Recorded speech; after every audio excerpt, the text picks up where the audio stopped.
Hello students, कैसे हो सभी। आई होप सभी बहुत अच्छे से होंगे और अपनी पढ़ाई भी कर रहे होंगे। आप लोगों के लाइक्स कमेंट्स मुझे मिल रहे हैं। अब चलो देखो, हम करने जा रहे हैं अपना 10th क्लास का फर्स्ट फ्लाइट बुक का 7th चैप्टर, जो कि है ग्लिम्पसेस ऑफ इंडिया।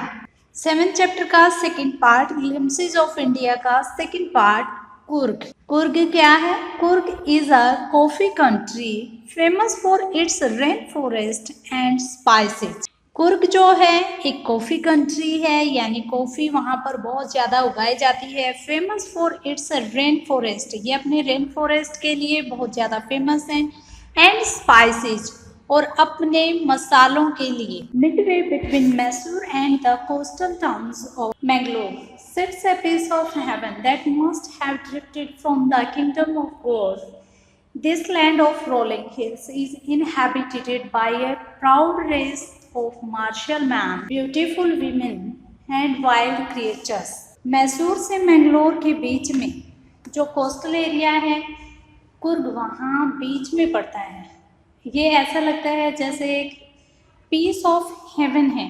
हेवन हम किसको बोलते हैं? स्वर्ग को, क्योंकि इसकी लोकेशन, इसका जो पैनोरमिक व्यू है वो बहुत ही सुंदर है, इसलिए इसको एक हेवन बोला गया है। जैसे कि भगवान के द्वारा, यानी गॉड के द्वारा, गॉड के साम्राज्य से ड्रिफ्टेड का मतलब एकदम से अलग हो जाना। देखो, carried along gentle by air, जिसको हवा के द्वारा बहा कर लाया गया हो। This land of rolling hills is inhabited by a proud race of martial man. और जो ये लैंड है, जो कुर्ग है, वो इनहेबिटेड का मतलब है वहाँ पर रहते हैं एक ऐसी रेस, एक ऐसी क्लास, एक ऐसी जाति जो कि मार्शल मैन है, यानी कि जो वार में इन्वॉल्व रहते हैं, बहुत ही ब्रेव हैं, करेजियस हैं, बहुत सुंदर विमेन है, वाइल्ड क्रिएचर्स, काफ़ी सारे वहाँ पर वाइल्ड एनिमल। कुर्ग और Kodagu, the smallest district of Karnataka. Coorg को ही कोडागु बोला जाता है। कुर्ग या कोडागु कर्नाटका का एक स्मॉलेस्ट डिस्ट्रिक्ट है, और कर्नाटका क्या है? इंडिया का एक स्टेट है। साउथ वेस्ट में ये लोकेटेड है। आप लोग मुझे मैप में भी बता सकते हैं, खुद भी देख सकते हैं कि मैप में कर्नाटका कहाँ है।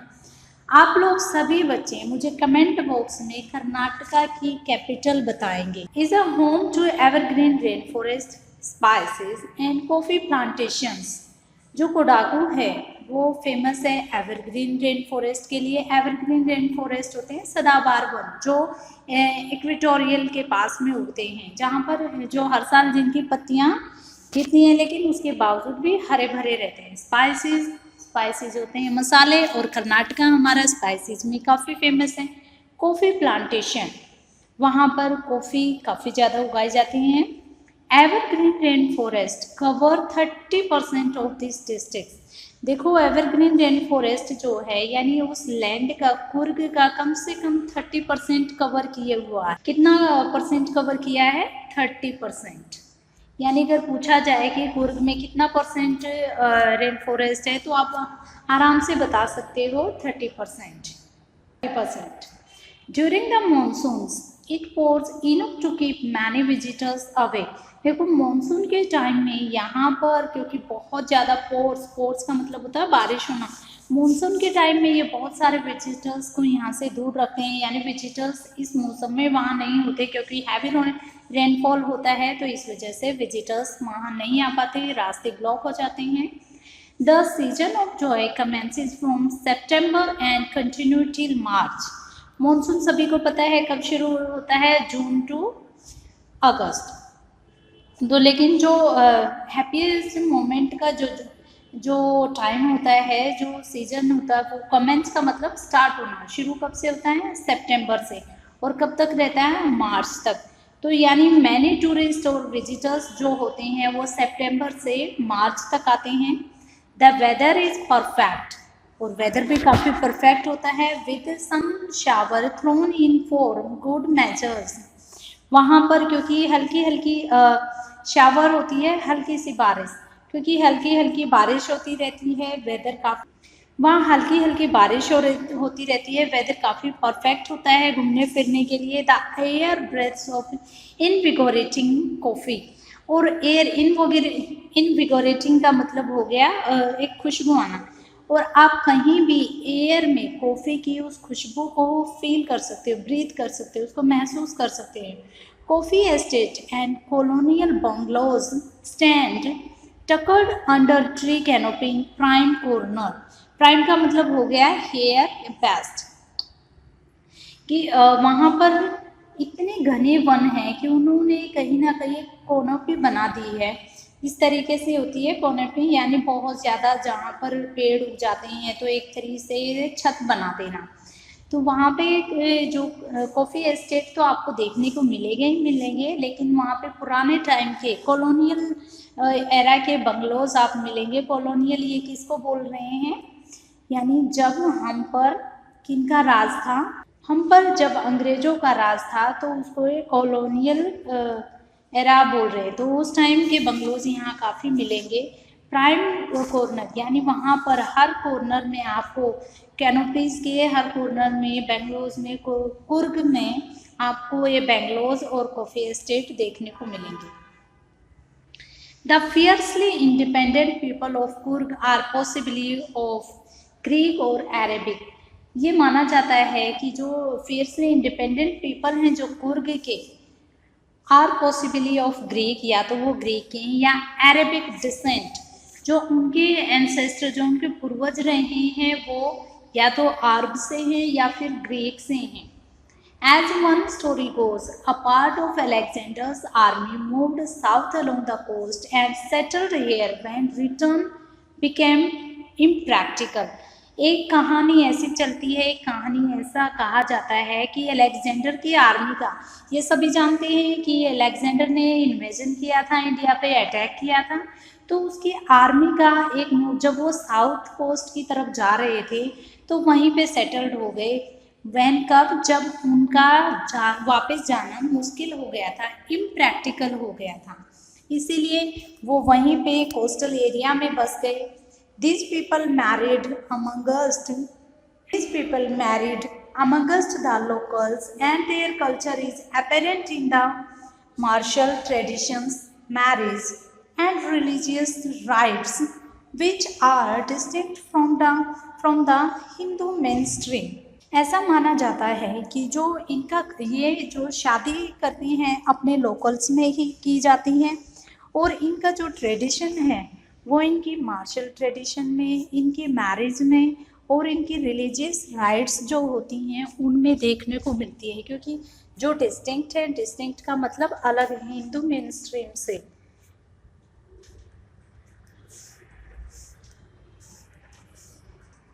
जो इनका कल्चर है वो बिल्कुल अलग दिखाई देता है इंडियन मेन स्ट्रीम से, जो इंडियन हिंदू हैं, क्योंकि उनके मेन स्ट्रीम यानी जो एक ट्रेडिशन फॉलो करते हैं वो कि शादी में इस तरीके से ड्रेस पहनी जाएगी, मैरिज के अपने कुछ राइट्स होते हैं वो सब, तो इसीलिए कहा गया है कि ये उनसे बिल्कुल अलग है।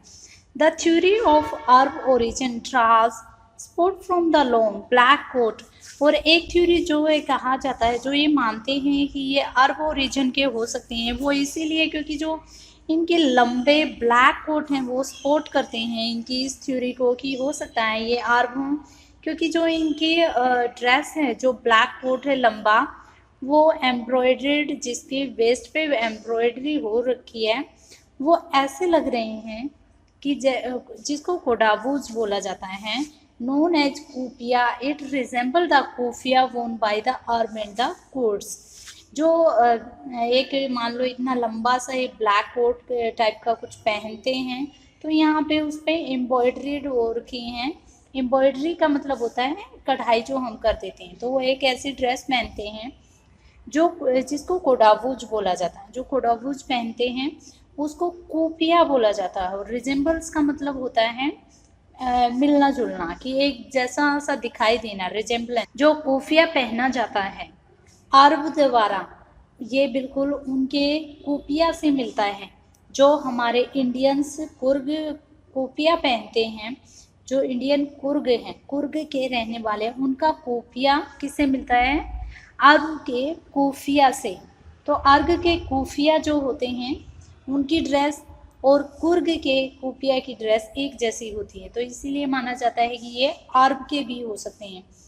कुर्गी homes have a tradition of hospitality and they are more than willing to recount numerous tales of valor related to their sons and fathers.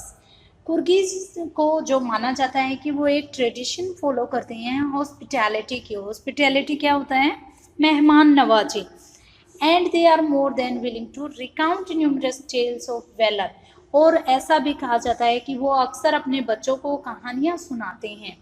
Tales of velar यानी stories of courage and bravery की, साहस और बहादुरी की कहानियाँ जो उनके बच्चों से, उनके फादर से रिलेटेड होती हैं। अपनी मतलब बहादुरी के किस्से वो सुनाते हैं। The Coorg regiment is one of the most decorated in the Indian army. ऐसा कहा जाता है कि जो हमारी इंडियन आर्मी में जो रेजिमेंट है, जैसे कि गोरखा रेजिमेंट, जाट रेजिमेंट या फिर सिख रेजिमेंट, ऐसे ही एक कुर्ग रेजिमेंट है जो मोस्ट डेकोरेटेड है। डेकोरेटेड का मतलब हो गया है यहाँ पे जिसने बहुत सारे अवार्ड विन किए हैं, बहुत सारे उनको प्राइज एंड अवार्ड्स मिले हैं। इंडियन आर्मी में बहुत ही पॉपुलर रेजिमेंट है। And the first chief of the Indian Army, general Cariappa, was a कुर्गी। और ये भी है कि जो इंडियन आर्मी का जो फर्स्ट जनरल था, आज भी इंडिया में जो आर्मी में सबसे टॉप पोस्ट होती है वो जनरल की ही होती हैं। तो आप कमेंट सेक्शन में मुझे इंडियन आर्मी के जनरल का नाम ज़रूर बताएंगे। देखो बच्चे, कमेंट्स ज़रूर किया करो, और जो कमेंट्स में आप लोगों को यानी क्वेश्चन पूछती हूँ, इससे क्या होता है कि आप लोगों की जीके भी बढ़ती है, आप लोगों की नॉलेज बढ़ेगी। अब जैसे आपको मैंने बताया कि इंडियन आर्मी में सबसे हाईएस्ट पोस्ट क्या होती है? जनरल की। तो आप मुझे जनरल का जब नाम बताओगे तो आपकी एक नॉलेज बढ़ेगी। तो जो इंडियन फर्स्ट जनरल थे वो कौन थे? कुर्गी ही थे, general Cariappa. Even now, Kodavus are the only people in India permitted to carry firearms without a license. Even यहाँ तक बोला जाता है कि जो कोडावूज होते हैं इंडिया में, सिर्फ उन्हीं को बिना लाइसेंस के फायर आर्म्स रखने की परमिशन है, यानी बिना किसी लाइसेंस के वो हथियार अपने साथ रख सकते हैं। कोडागू ही ऐसे हैं। The river Kaveri obtain its water from the hills and forests of Kurg। वहाँ पे देखिए साउथ इंडिया की बहुत फेमस रिवर हैं, जैसे गोदावरी है, कृष्णा है, तो उन्हीं में से एक है फेमस कावेरी। कावेरी जो अपना वाटर है वो कुर्ग की हिल से ही और उसके फॉरेस्ट से ही लेती है। महासीर है लार्ज फ्रेश वाटर फिश। वहाँ पे एक महासीर मेन स्ट्रीम है जो कि फ्रेश वाटर की फ़िश की, वहाँ पर मतलब फ्रेश वाटर में फ़िश बहुत ज़्यादा मिलती हैं वहाँ महासीर मेन स्ट्रीम में।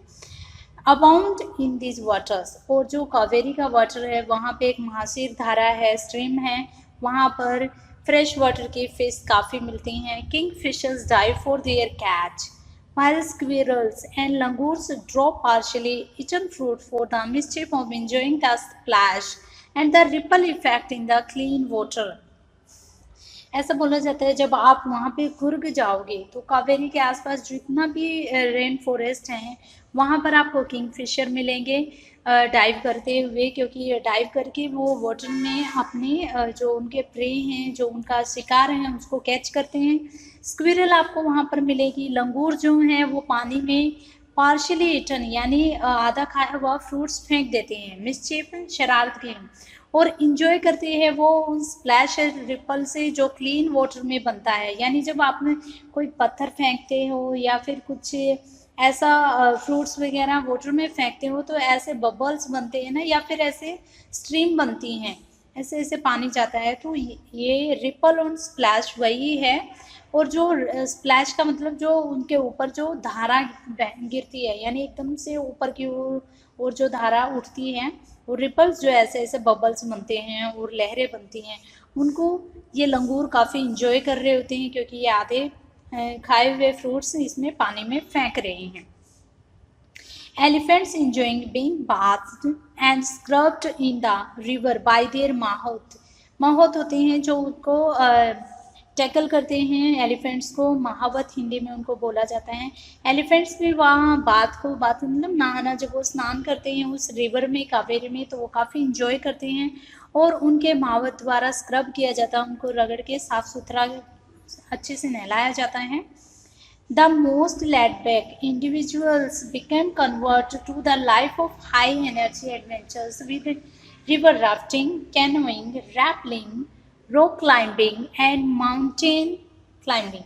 वहाँ पे मोस्ट लेड बैक इंडिविजुअल्स जो होते हैं, यानी वहाँ पर सबसे ज़्यादा जो गेम्स होते हैं, जो इन्जॉय करते हैं और कोई, वो क्या होते हैं, लाइफ को जो एकदम हाई एनर्जी एडवेंचर में चेंज कर देते हैं, वो है रिवर राफ्टिंग। वहाँ पर रिवर राफ्टिंग की जाती है, कैनोइंग की जाती है, यानी वो भी रिवर्स में होती है इस तरीके की, एक वो होती हैं बोट टाइप, यहाँ पे गर्ल बैठी हुई है जैसे, या कोई बॉय बैठा हुआ है और वो इस तरीके से पानी में वो एक तरह से उसको रैफ्ट कर रही है। रैपलिंग रस्सी पे चढ़ना, रॉक क्लाइंबिंग जो चट्टानों पे चढ़ते हैं, माउंट क्लाइंबिंग, माउंट बाइकिंग यानी जो पहाड़ों पे हम साइकिलिंग चलाते हैं वो हो गया mountain biking. Numerous walking trails in this region are favourite with trekkers. जब ट्रैकर्स यानी ये बहुत सारी ट्रैकिंग की जाती है, जो पहाड़ों पे चढ़ते हैं, रॉक क्लाइंबिंग की जाती है, रैपलिंग की जाती है, तो वहाँ पर एक वॉकिंग ट्रेल्स बन जाती है, एक रास्ता बन जाता है रेन फॉरेस्ट में, यानी वो जो जंगल हैं यहाँ पे, जैसे पेड़ हैं बहुत सारे, यहाँ भी पेड़ उगे हुए हैं, तो बीच से जब जाते हैं तो वहाँ पर एक रास्ता, एक पाथ बन जाता है, उसी को वॉकिंग ट्रेल्स बोला गया है। Birds, bees and butterflies are there to give you company.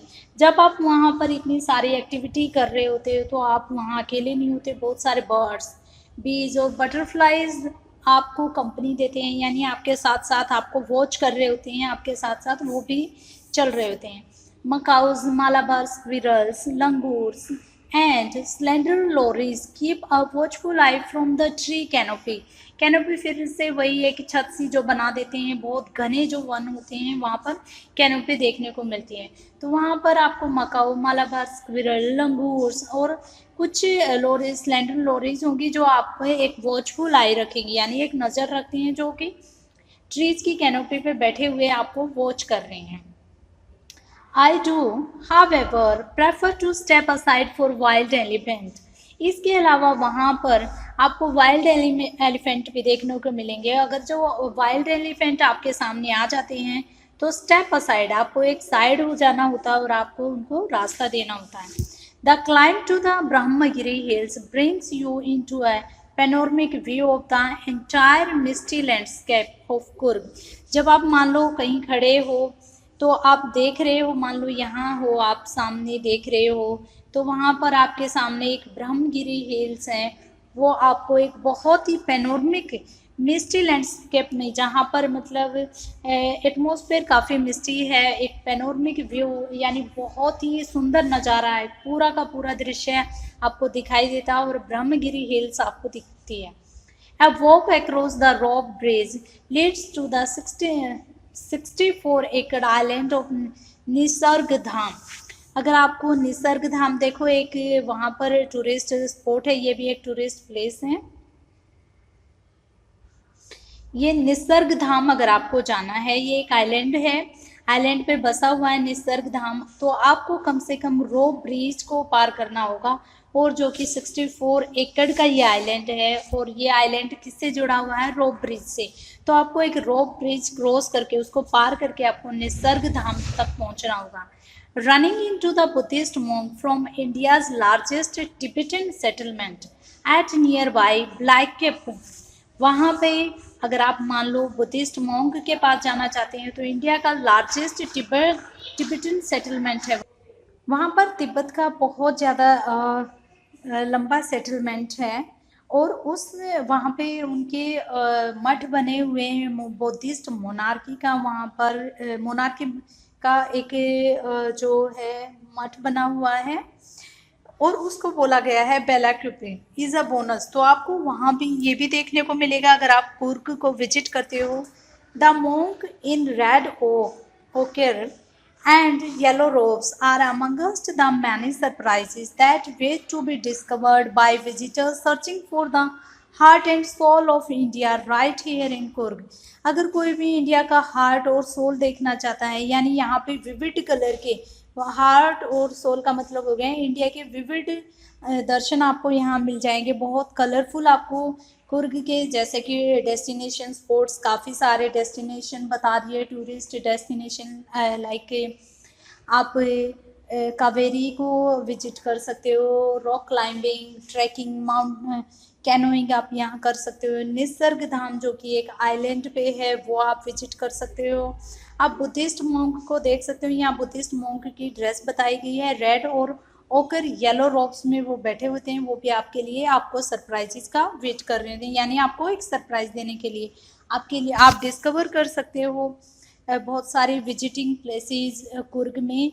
आपको एक बहुत अच्छी पिक्चर यहाँ पे दिखाई गई है कुर्ग की,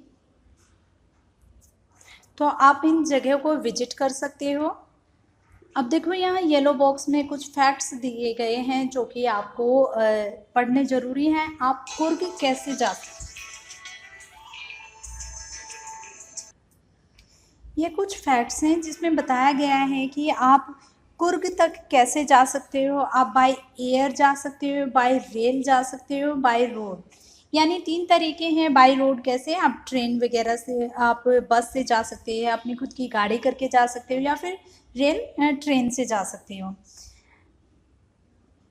मदाकेरी district headquarters is the only gateway to Coorg. अब कुर्ग जाने के लिए जो मेडिकेरी डिस्ट्रिक्ट का हेडक्वार्टर है वो एक गेटवे है, एक रास्ता देना आपको कुर्ग जाने के लिए। The misty hills,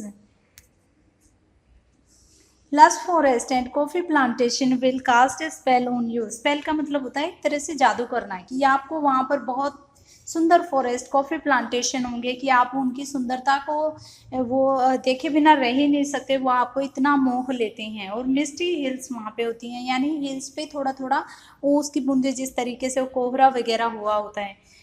find A resort, coffee estate और stay in home for truly कुर्गी experience. अगर आप कुर्गी एक्सपीरियंस लेना चाहते हैं कुर्ग का, तो आप एक रिजॉर्ट बुक करा सकते हो वहाँ पे। कॉफ़ी एस्टेट में रह सकते हो। कॉफ़ी एस्टेट में जैसे कि बताया गया है वहाँ पर कॉलोनियल बंगलोज आपको मिलेंगे, आप किसी के घर में रह सकते हैं। तो बाई एयर आप किस तरीके से जा सकते हैं, आप मैंगलोर के नियर बाई एयरपोर्ट पे आप जाओगे। बेंगलोर जो कुर्ग से बेंगलोर का एयरपोर्ट है वो 260 किलोमीटर है और मैंगलोर का 135 kilometre. There are flights to Mangalore from Mumbai. Mumbai से मैंगलोर की आपको फ़्लाइट मिलेगी, उसके बाद आप कुर्ग जा सकते हैं। And to Bangalore from Ahmedabad, Chennai, Delhi, Goa, Hyderabad, Kochi, Kolkata, Mumbai and Pune. अब अगर आप बेंगलोर जाना चाहते हो, कुर्ग जाने से पहले आपको बेंगलोर जाना होगा एयर से, तो आप पुणे, मुंबई, कोलकाता, कोची, हैदराबाद, गोवा, दिल्ली, चेन्नई, अहमदाबाद से आप फ्लाइट ले सकते हो। बेंगलोर उतर के 260 किलोमीटर आपको जाना होगा। By rail, the nearest rail hills are at Mysore, Mangalore and Hassan. तो रेल से आपको जाना होगा, तो रेल जो मेन स्टेशन आपको पड़ेंगे वो मैसूर पे उतरना होगा, या मैंगलोर या फिर हसन। अगर आप रोड से जा रहे हो, बाय बस जा रहे हो, या अपनी गाड़ी से जा रहे हो, तो this are 2 routes to Coorg from Bangalore.